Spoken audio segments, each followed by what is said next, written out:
नमस्कार, मैं ललित प्रजापति। और टीएमसी में जिस तरह के भगदड़ के हालात हैं, बहुत तरीके सवालात आ रहे हैं। एक नया जो टर्म आया है एनसीपीआई, नेशनलिस्ट सिटीजन्स पार्टी, ये एक अचानक से एक नई पार्टी जिसके बारे में ना कभी सुना गया।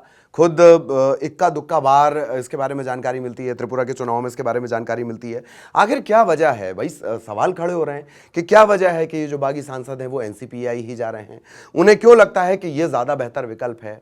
ये बात भी अभी तक नहीं कही गई कि जो टीएमसी का सिंबल है या टीएमसी किसकी पार्टी है, टीएमसी पर खुद ही कब्जे का दावा कर दिया जाए, जैसा कि हमने शिवसेना के मौके पर देखा है, महाराष्ट्र की राजनीति में देखा है। तो ये सारे सवाल हैं। इन सब के बीच बहुत दिलचस्प है इस पार्टी के बारे में जान लेना, जिसका नाम है नेशनलिस्ट सिटीजन्स पार्टी। और कौन सी ये पार्टी है, किस तरीके से इस पार्टी में, पहले इसके अध्यक्ष का नाम कुछ और है, अब काकोली का नाम इसमें, काकोली दस्तीदार जो पूरे बगावत का झंडा जिन्होंने अपने हाथ में ले रखा है, कमान अपने हाथ में ले रखी हैं, अब उनका नाम इस पर नजर आता है। हैरानी की बात तो यह है कि सोशल मीडिया पर भी आप अगर इसे तलाशने की कोशिश करें, बहुत ज्यादा कुछ आपको नहीं मिलेगा। फेसबुक पेज पर भी कल से पहले तक या इस पार्टी का नाम आने से पहले तक अगर फॉलोअर्स की संख्या की बात कर ली जाए तो 50 से 60 थी। अब जब बार बार इसका नाम निकलकर सामने आ रहा है तो वो संख्या 500 के करीब पहुंचती है। लेकिन इसका जो सोशल मीडिया हैंडल है वो वेरीफाइड नहीं है।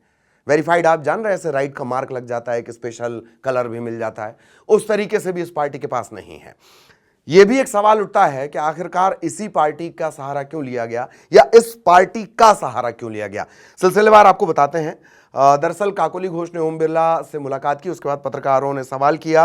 उन्होंने कहा कि हम अखिल भारतीय तृणमूल कांग्रेस यानी टीएमसी उनके चुने हुए सांसद हैं। लोकसभा स्पीकर को अपनी नाराजगी के बारे में हमने जानकारी दे दी है और अब हम अलग बैठने की मांग कर रहे हैं। मतलब हम जो टीएमसी को जगह अलॉट है, हम वहां पर नहीं बैठेंगे लोकसभा में, हमको अलग बैठने की जगह चाहिए। और हम नेशनलिस्ट सिटीजन्स पार्टी जिसके बारे में हम जानने के लिए बैठे हैं, उसके साथ विलय कर रहे हैं। 20 सांसद हमारे पास हैं और तृणमूल के कुल संख्या बल की बात कर ली जाए तो ये 28 है, यानी 2/3 से ज्यादा। अब 2/3 बोलने का मतलब क्या है? 2/3 बोलने का मतलब है दल बदल कानून से का असर इन पर नहीं होगा, सांसदी इनकी बची रहेगी। खैर, तो ये जो पार्टी है इसके बारे में जब रिसर्च की जाती है, बहुत ज़्यादा रिपोर्ट्स इसे लेकर नहीं है। जो अलग अलग जानकारियां मिल रही हैं, अलग अलग मीडिया हाउस की रिपोर्ट है, उन्हीं का हवाला लेकर हम आपको जानकारी दे रहे हैं। कुछ रिपोर्ट्स निकाली भी हमने, और आयोग इस पार्टी को लेकर क्या कुछ कह रहा है, चुनाव आयोग के पास इस पार्टी का क्या डाटा है, वो भी हम आपको आगे बताएंगे। नेशनल टीएमसी के जो नेता हैं उन्होंने थोड़ी मौज भी ले ली है। बागी नेताओं पर तंज कसते हुए प्रवक्ता हैं नीलांजन दास, वो कह रहे हैं कि national citizens party of India NCPI की राष्ट्रीय अध्यक्ष शिवली कुंडू जो अब 20 जो तृणमूल कांग्रेस के दल बदलुओं की नई नेता हैं। हालांकि बाद में यहाँ जो नेता का नाम है शिवली कुंडू कौन है? शिवली कुंडू इस पार्टी जिसका हम जिक्र कर रहे हैं एनसीपीआई, इसके अध्यक्ष के तौर पर इनका नाम नजर आता है। हालांकि बाद में वहां काकोली घोष भी कहीं कहीं नजर आ रहा है। आगे क्या लिख रहे हैं ये? जो लोग ट्विन फ्लावर्स चुनाव चिन्ह यानी टीएमसी पर जीते थे, वे अब उस पार्टी की शरण मांग रहे हैं जिसके बारे में बंगाल ने कभी नहीं सुना था, किसी ने नहीं सुना था। काकोली घोष दस्तीदार ने लोकसभा स्पीकर से एनसीपीआई के रूप में मान्यता की मांग की है, जो एनडीए का सहयोगी रहेगा। एनडीए कौन? यानी बीजेपी अपने अलायंस के साथ एनडीए का सहयोगी रहेगा। कौन रहेगा? एनसीपीआई। नीलांजन दास ये भी कह रहे हैं कि टीएमसी के किसी कार्यकर्ता ने सार्वजनिक रूप से इस संगठन में शामिल होने में कोई रुचि नहीं दिखाई है। फेसबुक पर उनके 72 फॉलोअर्स हैं। हालांकि बाद में वो संख्या धीरे धीरे बढ़ रही है। और अब अगर एनसीपीआई को थोड़ा सा खंगालने की कोशिश करें, करीब करीब जब से ये चर्चा चल रही है उसके बाद से जो संख्या है वो 500 पहुंचती है। कोई वेरिफिकेशन इनके पास नहीं है। हावड़ा में इसका एक रजिस्ट्रेशन मिलता है। नेशनलिस्ट सिटीजन्स पार्टी पश्चिम बंगाल की गैर मान्यता प्राप्त रजिस्टर्ड राजनीतिक पार्टी है। गैर मान्यता प्राप्त, मान्यता के लिए कुछ परसेंटेज चाहिए होते हैं, वो परसेंटेज इसके पास नहीं है। एनसीपीआई का जो सिंबल है वो बहुत दिलचस्प है। एक बात और, चुनाव में इसकी हिस्सेदारी जान लीजिए। 2023 के त्रिपुरा के विधानसभा चुनाव में 2 सीटों पर इसने अपने उम्मीदवार खड़े किए थे। कुल 822 वोट मिले थे और जो टोटल वोटिंग थी वो उसका 1% थी। तो मान्यता का सवाल वैसे भी पार्टी के तौर पर मिलता नहीं। इसका सिंबल बहुत दिलचस्प है, ट्राई कलर में आपको दिखेगा, गोल कलर, गोल ट्राई कलर का एक लोगो है, जैसे भारत का झंडा होता है ट्राई कलर, और उसमें एक पेन बना हुआ है, निब वाला पेन। जैसे ये जो पेन आप मेरे पास देख रहे हैं, ये इस तरह का नहीं, जो निब वाला पेन हुआ करता, कलम जिसे आप कहते थे, टिपिकल कलम, इंक पेन जिसे आप कहते हैं, वो बीच में बना हुआ है और उसके इर्द गिर्द 7 निब की आकृतियां बनी हुई हैं। संभवतः ऐसा लगता है कि उस 7 सिस्टर्स ग्रुप को, या जो पूर्वोत्तर के राज्य हैं, उनका एक रिप्रेजेंटेशन के तौर पर रखा गया होगा, ऐसा लगता है। जैसे जैसे बात आगे निकलेगी वो हम आगे आपको बताएंगे। ये बहुत छोटा सा सियासी दल है और पार्टी का सिंबल पेन, जिसके बारे में मैंने आपको बताया। चुनाव आयोग की ऑडिट रिपोर्ट की अगर बात कर ली जाए, चुनाव आयोग से जो जानकारी इसके बारे में मिलती है, 2022-23 में 22 के आसपास इसका रजिस्ट्रेशन है। 22-23 में 9 चंदादाताओं से पार्टी को फंड मिला है, 1 लाख रुपए से कुछ ज्यादा का ऐसे चंदा मिला है। 23-24 की रिपोर्ट के अनुसार जो चंदा मिला था उसकी कोई जानकारी आयोग को नहीं दी गई है। 24-25 की जो रिपोर्ट है, पश्चिम बंगाल के मुख्य निर्वाचन अधिकारी की जो एनुअल रिपोर्ट बनती है, उसमें इस पार्टी का कहीं कोई जिक्र नहीं है। हैरानी की बात यह है कि अब इसमें काकोली जो है, काकोली घोष, जो नुमाइंदगी कर रही हैं बाकी सांसदों की, अब वो बतौर नेता उनका नाम है। हैरानी की बात यह भी कि इसमें शत्रुघ्न सिन्हा का वेलकम करते हुए भी एक फोटो डाला हुआ है, जबकि शत्रुघ्न सिन्हा ये साफ कर चुके हैं कि वो पार्टी में रहेंगे, यानी टीएमसी के साथ रहेंगे, ममता बनर्जी के साथ रहेंगे।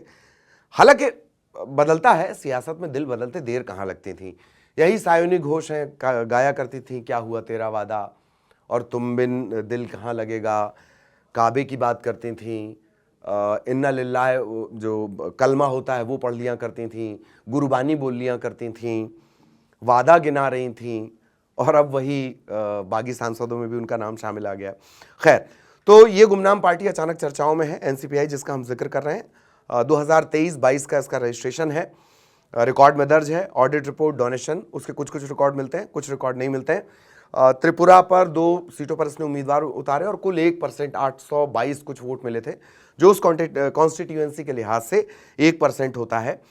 जो नाम आ रहा है शिवली कुंडू, पहले जो नाम आ रहा था वो जान लीजिए। पश्चिम बंगाल के रहने वाले। 10 मई 2026 को एक वीडियो, एक तस्वीर उनकी वायरल हुई। उस तस्वीर में पश्चिम बंगाल के जो आज के सीएम है शुवेंदु अधिकारी, वो तब के नेता प्रतिपक्ष जब थे, उनके साथ ये फोटो उनकी वायरल हुई थी। यही एक रिकॉर्ड सार्वजनिक तौर पर मिलता है। और एक बाद में ऐसा लगने लगा, एनसीपीआई की पोस्ट को देखते हुए ऐसा लगने लगा कि हाँ, टीएमसी के विरोध की जो राजनीति है वो एनसीपीआई धीरे धीरे करने लगी थी। उनकी पत्नी शिवली कुंडू का भी नाम है, जैसा कि मैंने आपको बताया, उतिया कुंडू का भी नाम है। शिवली कुंडू इसमें जो पत्नी है वो उनका नाम रजिस्ट्रेशन के तौर पर उनका नाम इस्तेमाल किया गया है, और उतिया कुंडू जो कि राजनेता के तौर पर, या होता प्रधान प्रमुख जिसको हम बोलते हैं, प्रधान के पति, उस टाइप का ये सिस्टम है। बातचीत करने की इनसे कोशिश भी की गई, बहुत बातचीत इन्होंने नहीं की है। पश्चिम बंगाल चुनाव लड़ने की इन्होंने तैयारी की थी 2023 के आसपास, लेकिन थोड़ा चंदे और पैसे को लेकर कलह हुई और उसके बाद नेताओं में मतभेद हो गए। 2026 में पश्चिम बंगाल चुनाव की भी बात उन्होंने कही, लेकिन चुनाव में वो नहीं आए। और अब अचानक से तृणमूल कांग्रेस के करीब करीब 20 सांसद, जो 2/3 से ज़्यादा होता है, 28 उनके पास कुल हैं, उससे ज़्यादा होता है। ओम बिरला से मुलाकात की गई है। सुदीप बंदोपाध्याय, ये भी बागी सांसद हैं, काकोली घोष, सुदीप बंदोपाध्याय, इनका कहना है कि अलग संसदीय समूह के तौर पर मान्यता देने के लिए एक लेटर लिखा गया है, बिरला साहब को लिखा गया है। एनसीपीआई के तौर पर लोकसभा में वो अलग बैठेंगे, एनडीए का समर्थन करेंगे। एनसीपीआई को मान्यता मिलेगी नहीं मिलेगी, ये अभी संशय बरकरार है, क्योंकि लोकसभा स्पीकर ओम बिरला इस पर क्या कहते हैं, उनके जवाब का इंतजार है। अब सवाल यह है कि एनसीपीआई में जाने की वजह क्या हो सकती है। नियमों के मुताबिक अगर 2/3 सांसद आपके साथ हैं भी, लेकिन आप अलग गुट नहीं बना सकते, और अगर किसी दूसरी पार्टी में आप विलय करते हैं तो कम से कम आपकी जो विधायकी है या सांसदी है वो बच जाती है। 2/3 तो है इनके पास, 28 में से 20 का ये दावा कर रहे हैं, समर्थन का दावा कर रहे हैं, तो 2/3 से कहीं ज्यादा है। लेकिन अपनी सांसदी और विधायकी बचाने के लिए ये एनसीपीआई का सहारा ले रहे हैं, जैसे आम आदमी पार्टी ने किया, उन्होंने सीधे एनडीए में, मतलब बीजेपी में अपना विलय करवा लिया। यही काम इस वक्त एनसीपीआई के सहारे से कौन कर रहा है? जो टीएमसी के बागी सांसद हैं, वे एनडीए में शामिल नहीं हो रहे हैं, वो बीजेपी में शामिल नहीं हो रहे हैं, पर वो कह रहे हैं कि हम एनसीपीआई के साथ हैं और आप एनसीपीआई, हमको टीएमसी से अलग बैठने की जगह दो, हम अलग बैठेंगे, एनडीए को सपोर्ट करेंगे। लेकिन क्या पश्चिम बंगाल की राजनीति या पश्चिम बंगाल की सियासत या टीएमसी में मची भगदड़ यहीं थम जाएगी? ऐसे बहतेरे सवाल हैं जो अभी भी बाकी हैं, क्योंकि सियासत वही है, क्या हुआ तेरा वादा, वादे तो पलट जाते हैं।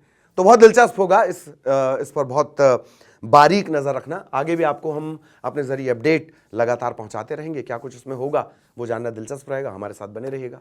नमस्कार।